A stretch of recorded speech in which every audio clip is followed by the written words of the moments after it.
Welcome back to another episode of Inside Access Control. Very excited today to have Brigitte Daniel join me. This is going to be a little bit different than the traditional podcast that we've been doing, where we talk, to a manufacturer about some phase changes or, the industry sort of going, is it mobile versus cards, whatever.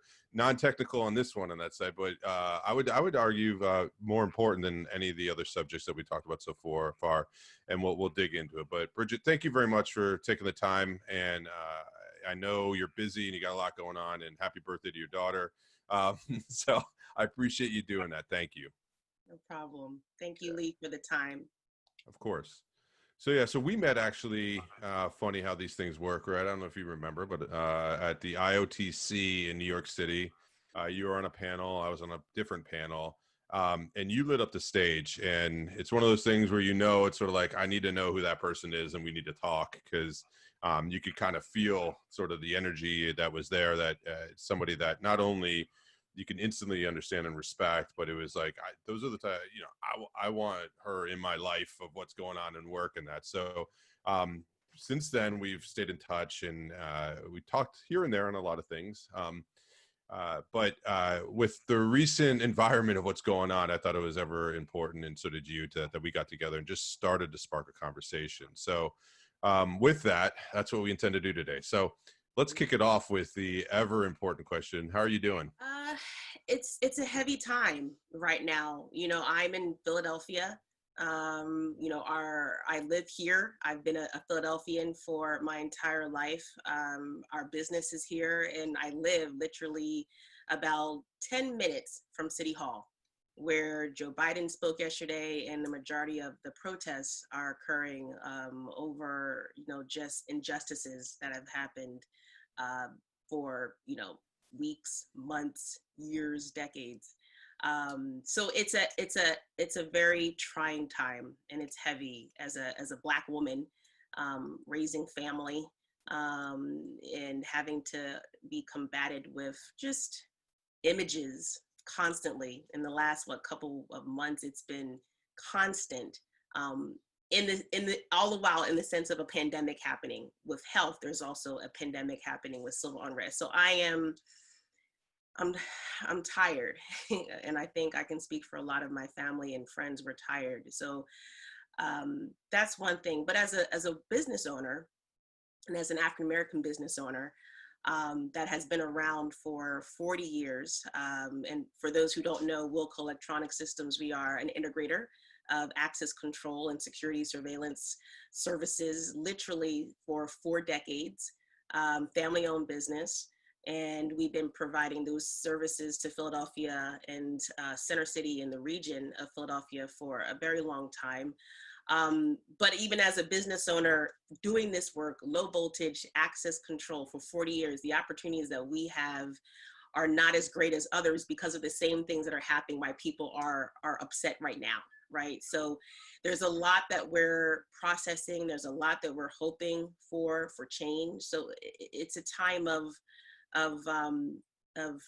just conflict, but hopeful that we're at a tipping point that we can get better for who we are and what our industry is, because like it or not, this industry is changing, and we need to change with the times and with the people. Yeah, and let's talk a little bit about that specifically, because if we talk about the overriding what's going on in society as a whole, but if we talk about it specifically in our industry, it's a known issue, opportunity, depending on how you look at it, that whether it's race or gender, there's ageism, there's a whole bunch of stuff that you see diversity and inclusion efforts going on in the industry as a whole. But do you see them being effective? And if not, how do you think they can become more effective?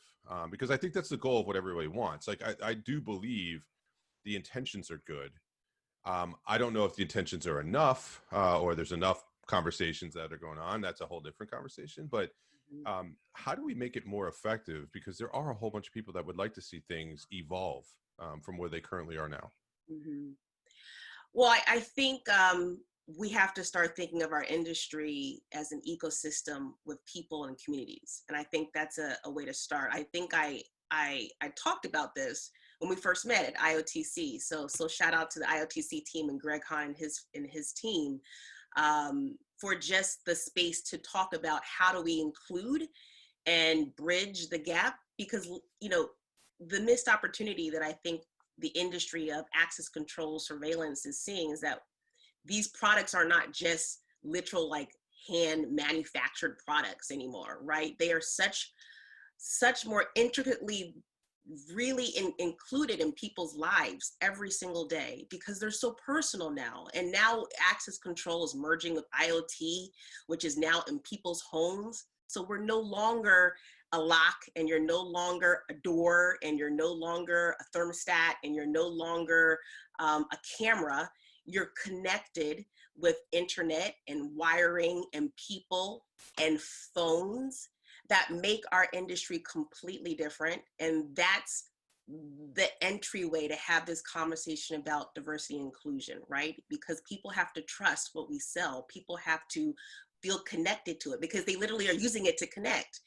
And there's the opportunity, but there's also the play for how we diversify and really build inclusion within who we are as companies, and how we literally integrate those products in a building, in a home, in a community, in a workspace, because people are using them, and they're using them in a device that they hold literally every single day, sometimes on their bed.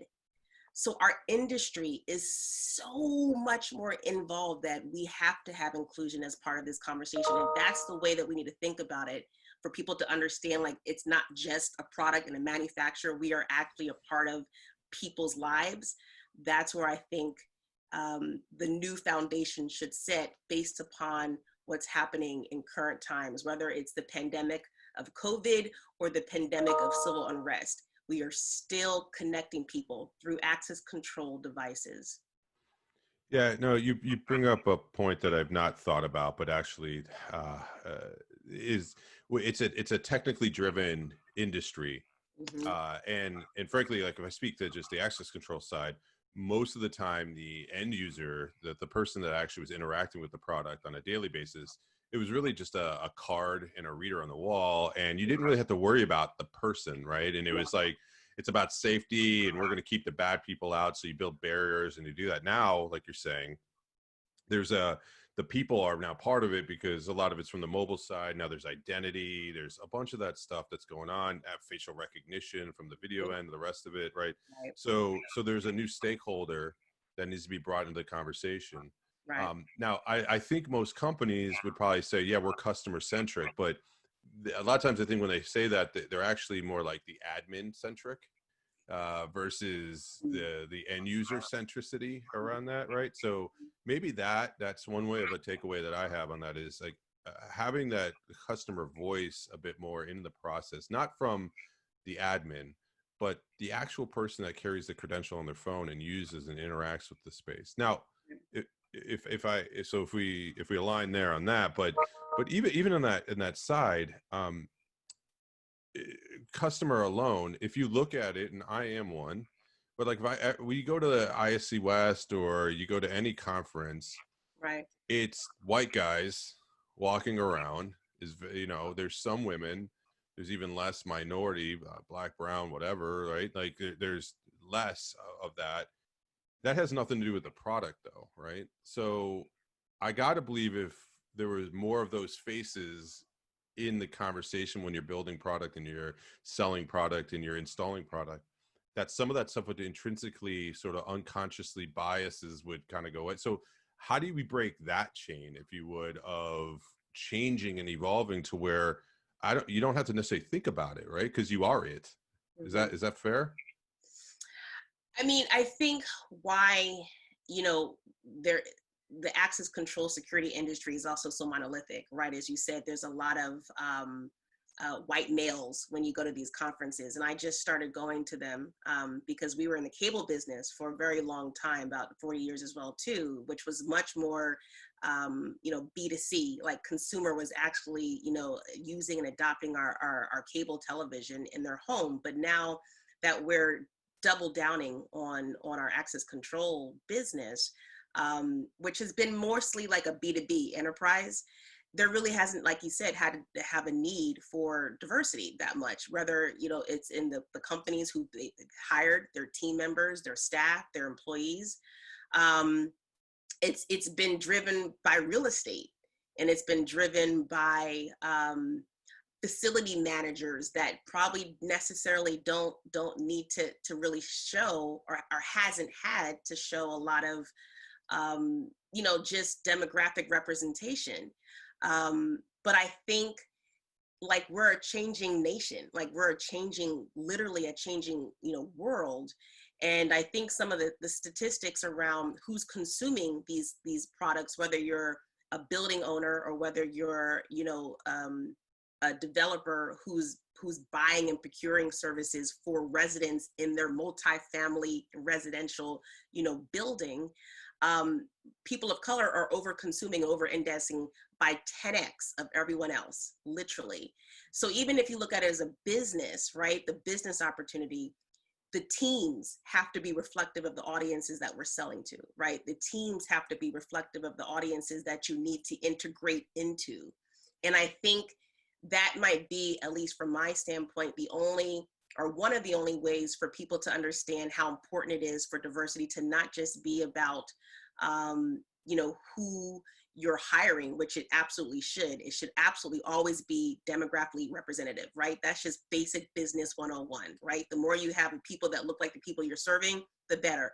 But now that we're in a time of, particularly for Black people, Afro-American people, and I hope I can speak frank to your listeners or your audiences, You like, can. this is a Black, you know, issue that we're having. Believe me, if you are a company, an ASA, an Allegiant, a Schlag, a Brevo, selling to all these different types of communities that are in urban areas, protests are happening in urban areas, we have to start being reflective and at least a little bit understanding that these conferences have to start being much more empathetic and representative of these types of communities, particularly for the ones that need office spaces and people need to go to their office and reopen even now. So there's missed opportunities, but there's hope that there's a little better understanding of the need, right? If Amazon and Jeff Bezos, and we don't know why he's doing that, but if he's saying Amazon is in solidarity with Black people, our employees, our staff, and I think if you go to their Instagram page on Amazon, he has a statement. That's great.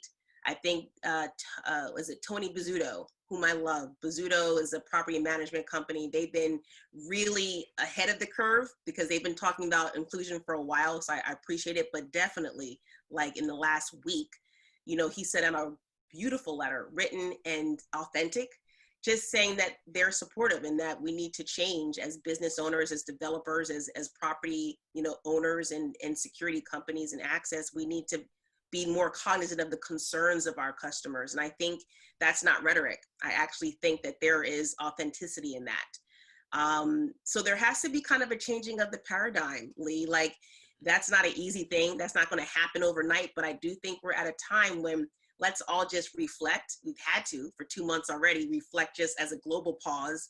But now we have to kind of pause inside and be a little bit more encouraging and reaching and representing of people that we want to buy and consume and trust our services. Yeah, but and I 100% agree with you on that. But let me ask you this, and just push a little bit. Sure. Hopefully, you try. Is, you know, I haven't been, and I've been a hiring manager in places big and small.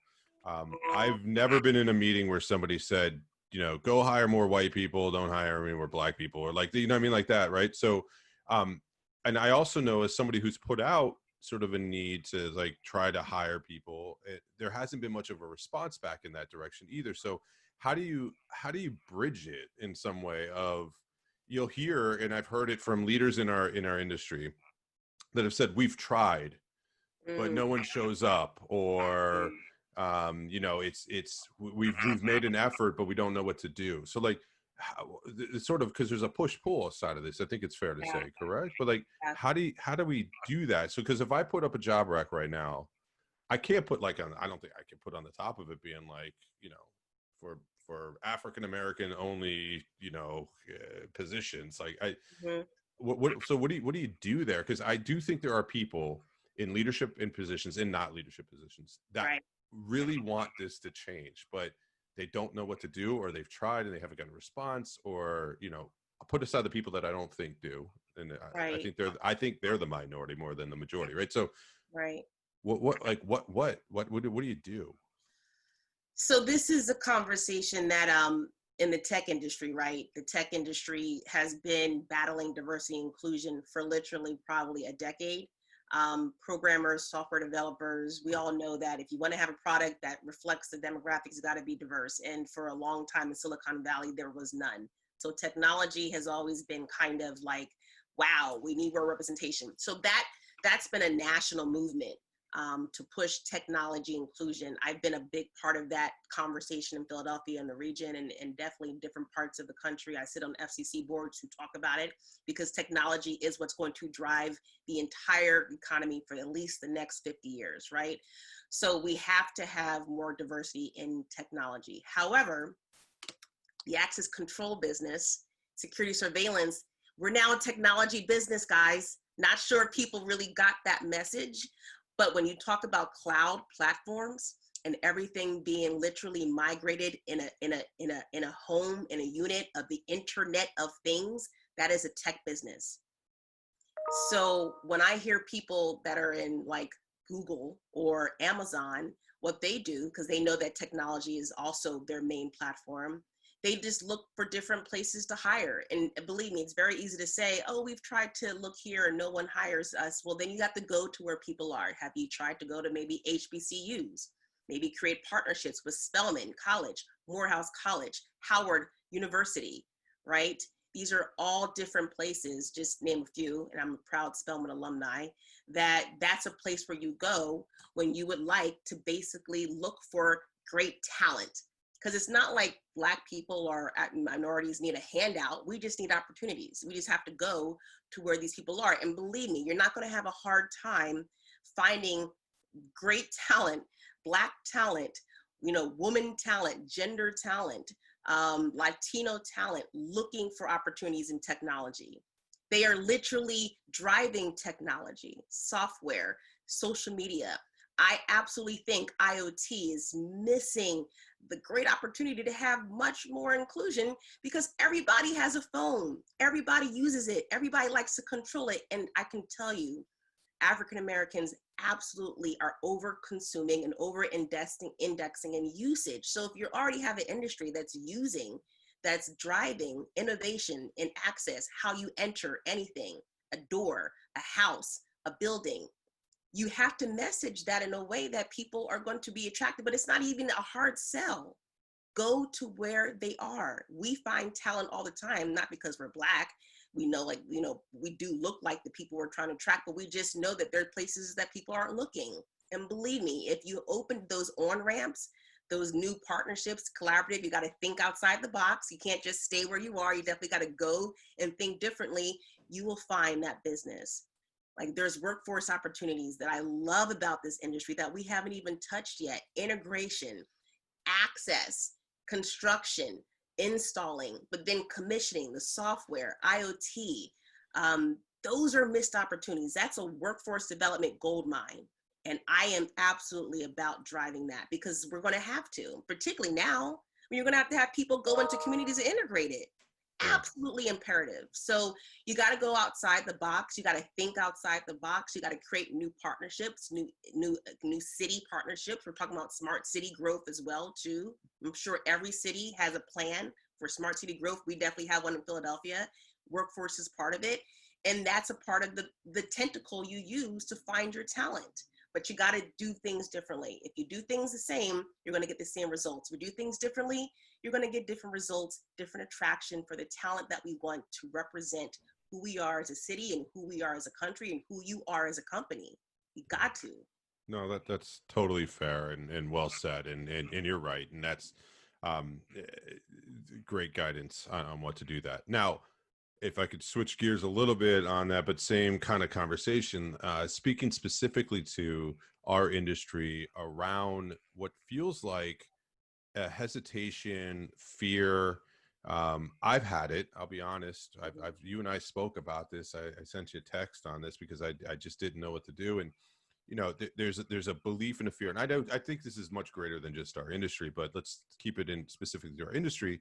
Is sort of like, if I say something, there's going to be repercussions, or like, it's interesting to me to think like, why all of a sudden is talking about race or how you feel about these things a bad thing, right? Like, but and I know, because I've received text messages and emails and calls from people, because I think I have a platform, so they feel, and I do speak my mind on certain things. And I had a question myself of being like, why am I not speaking so freely about this when I talk about other stuff? And so I did some interpersonal stuff, had a deep conversation with my wife, who's been involved in this before. And um, so for the listeners and people that are feeling the same way that I was, um, what is creating, in your opinion, that feeling? And number two, what can we do to just break that, so that, because once we could start to have the conversation, I think that's a good way to really invoke the change that we want. So break the fear that you Yeah, like, think people might have to be culturally sensitive. Is that what you're, I, or to not say the wrong thing, or to be put in the news that, oh, there was this big gaffe that I did well, because I said the wrong thing? well, there's that. Yeah, I think there's a combination of just the fear of like, if I'm early in my career and I speak up, that my company's going to get mad if I say something. Number one. Number two, if I service the industry or customers and I speak up, it's going to hurt my business. Which, frankly, if you do the math, people are like, if I do that, it's going to mean I can't provide for my family. Yeah. That part of it. There's, just the overall, instead of it being the fear driving people from not, yeah. And I would also say that's a good point too, is, as a white man, I want to say something, but I also don't want to come across as a homer, or someone who's just, quote unquote, being woke, and like, you don't want to have that, so it causes you to not do anything in some cases.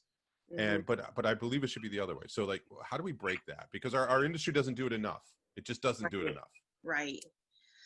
So I think what this uprising literally is allowing for, is for all of us to really ban against, not black against white, right? It's not really about that. It's really about just humans, people, against racism and social injustice.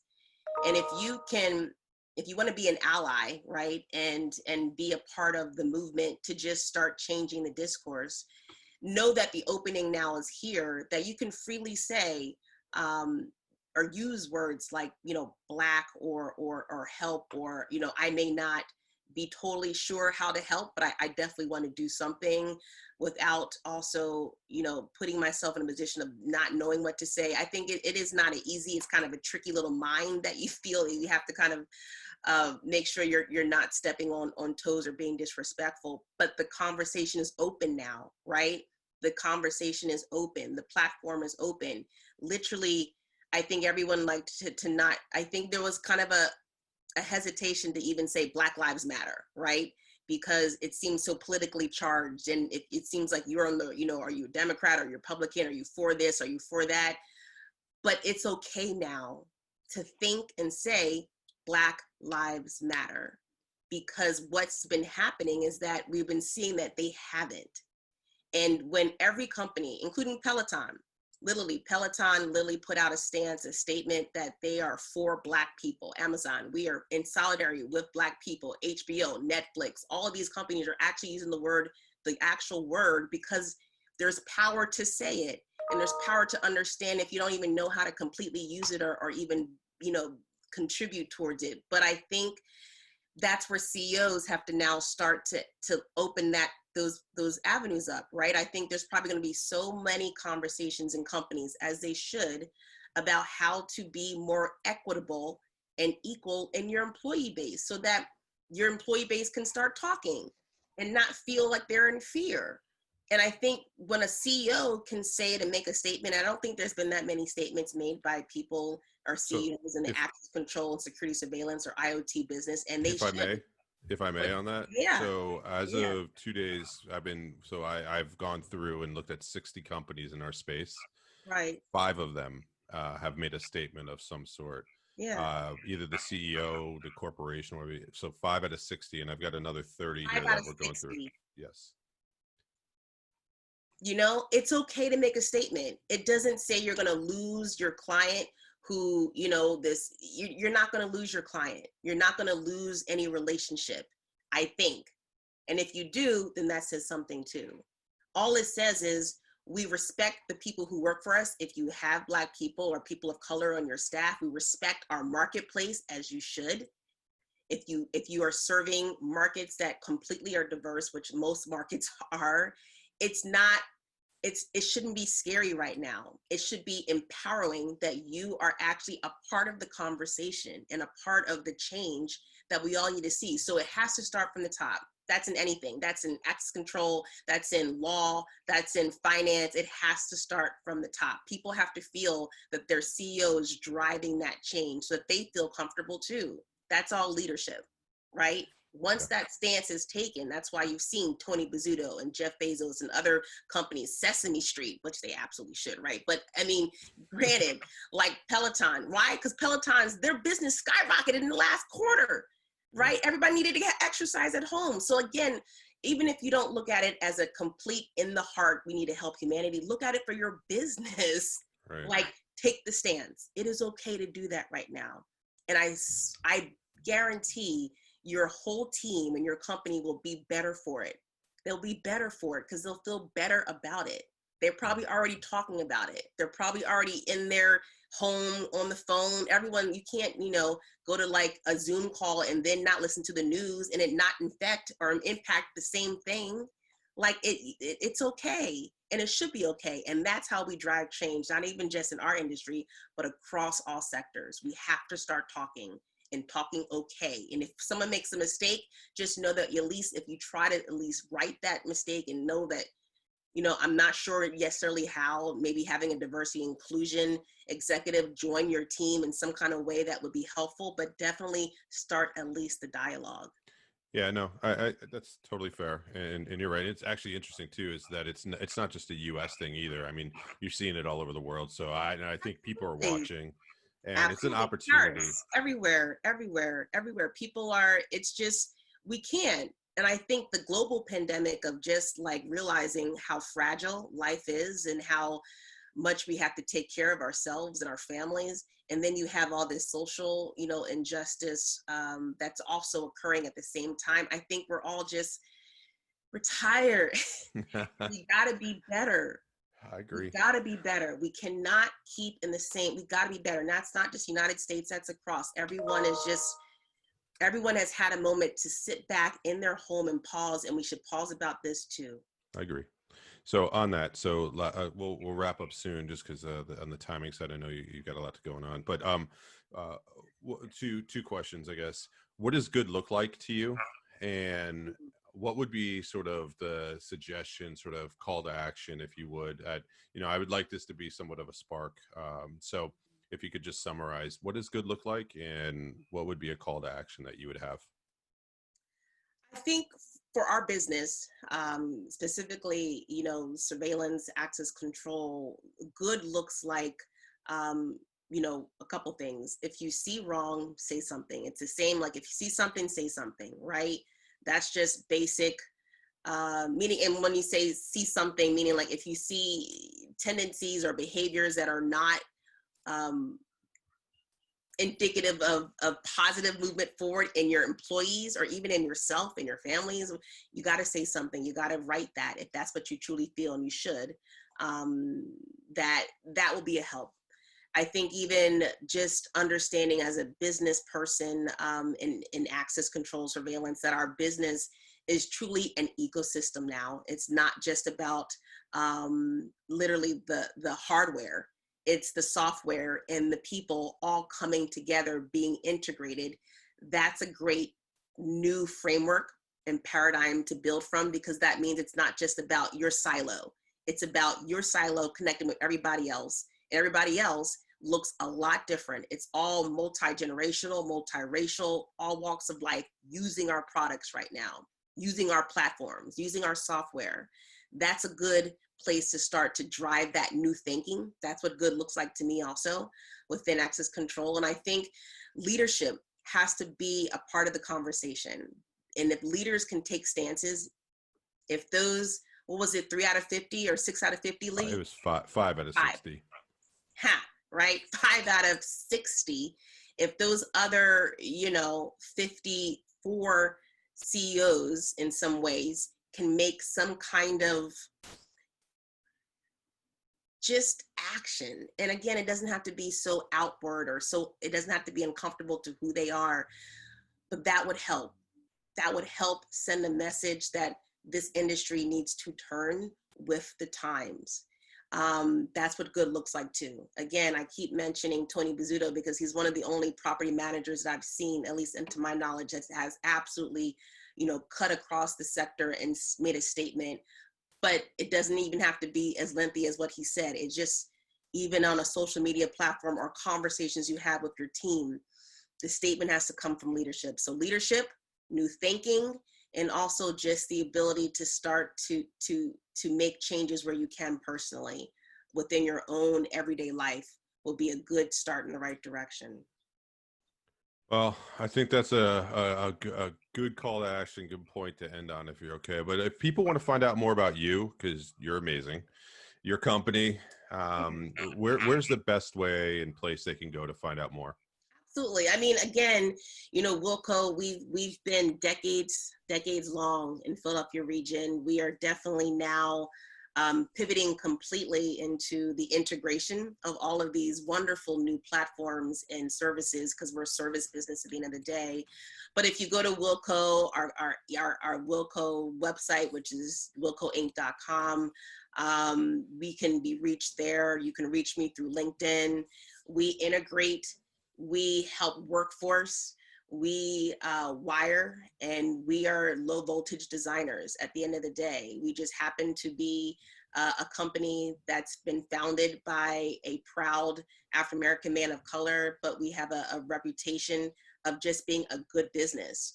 And just back to your point about what good looks like, partnering with companies like Wilco, partnering with companies that are vendors that you probably haven't looked at before. People like to stick with the same vendors all the time, the same integrators, the same electricians, the same people to do, their work. There's so many opportunities that should be given to others. That's another way to do good, do better, be better partners, be better thinkers of partners and collaborators. And if you are looking for an integrator, we can definitely help with that, but definitely go beyond the people that you already surround yourself with and create opportunities for those people that could absolutely be a part of your team, your partners, your great customer service. And we've been a provider of that. So definitely LinkedIn, Brigitte Daniel, Wilco Electronics. And we thank the partners that we work with now. And we're excited to work with them and many others. So it's a great time for our business, and I'm excited, and we should all be excited for the opportunities that we have. I agree with you, and you're a great representation of what good looks like. Not only put the race and the rest of it aside and the gender and rest of it, I'm sure your father's proud of everything that you do. And I know, like, I'm getting all welled up because I got my daughter and just my dad, the impact that he's made on my life. So thank you. I appreciate you taking the time. Hopefully this is the beginning of a much longer conversation that we see within the industry ourselves. I've learned a lot from it. And I know I need to continue to learn more from it. Next time, hopefully the conversation we have is like, oh, I can't believe Wilco is internationally like expanded, and we talk about how you're crushing it and everything, how amazing it is, right? For that, and thank you for the time, Lee. Like, I know that it's not easy to be the messenger and the carrier, and your pivot to kind of guide new conversations for our business. You're what good looks like. No, I appreciate it. Well, that's the scary thing. If I'm what good looks like now. All right. Well, thank you. Good luck. Be safe. Let me know if you need anything. Okay. Thanks, sir. All right. Take care.